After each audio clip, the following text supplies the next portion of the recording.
do it. So how did today go, despite the wind and all that stuff? Oh, the wind. Come on, man. The wind? I mean, come on. I'm used to being in, my last stop I was in Philadelphia, and it was about 25 degrees some of these days, so I'm not really concerned about the wind.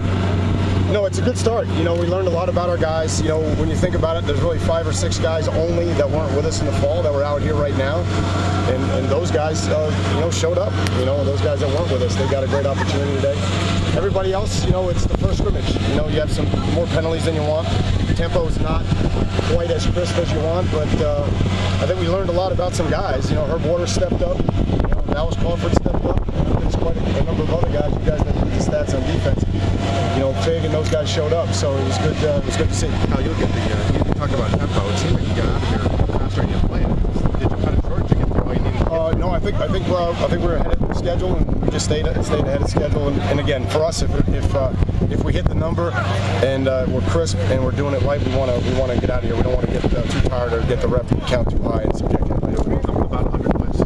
Yeah, to be honest with you, it looked like it was around 50 for the 1s and 2s, and then another 10 to 12 for the 3s. So everybody played, which was good. You talking about Steven and what you saw from him? Well, Steven's sharp now.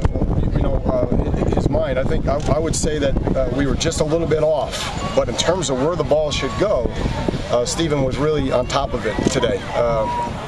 He rushed a couple of throws, and we just weren't, as crisp as you like to be. And we just sailed one, or we were a little bit short on our depth. But in terms of his mind and understanding where the ball should go, I thought he was right on.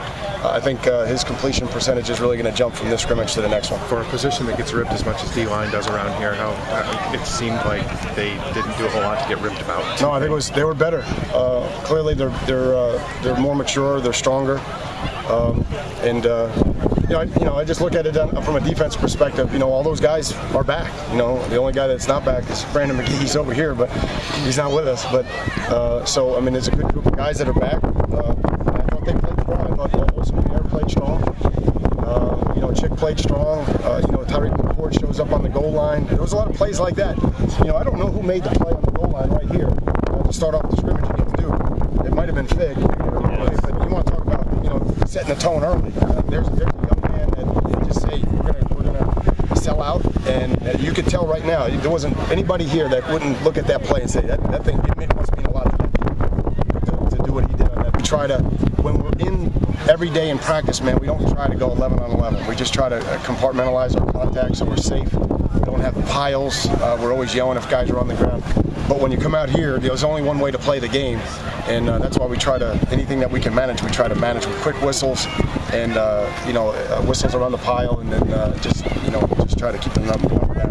How important was this, get some new coaches on the staff just to get them on the headset and get communication? That's the biggest thing. If I could share anything with you, it would be that. It's just that Mark D'Onofrio went upstairs today, and then for James and Larry, and even Brennan now with receivers, everybody had a different role. And so I thought they did a good job with it, but they're like the players. They'll be better when we go to Naples on April 5th. And that's why we come out here, because it's got to be different. It can't just be another practice. Everybody's got to be tested, me included. And we had a test today, and now we have to all go back and grade it, be fair, have a little autopsy, and get ready to go on Tuesday. You foresee any of the injuries being serious? Or? I'm worried about Daron Dye, but I'm just going to reserve until we know more. Other than that, I think we'll be fine. He's a guy that got involved quite a bit. What have you seen from him this spring? Yeah, the jump he's made. Just more mature.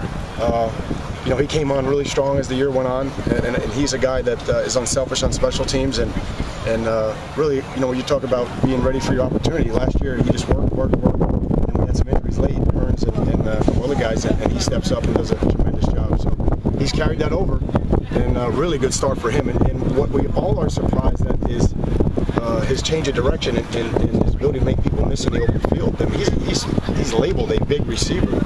He's going to be a big kid, and did a nice job making people miss. Now, there have been 2 guys who have changed physiques more since you got him, AJ and Herb. I mean, Herb was skinny when you got him. Tracy Howard, too. If you saw Tracy today, Danny Isidorus probably takes home the prize.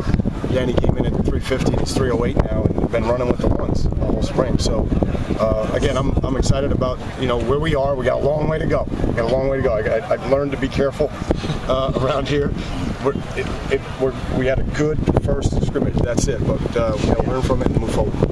All right. Thanks, Thank you, guys.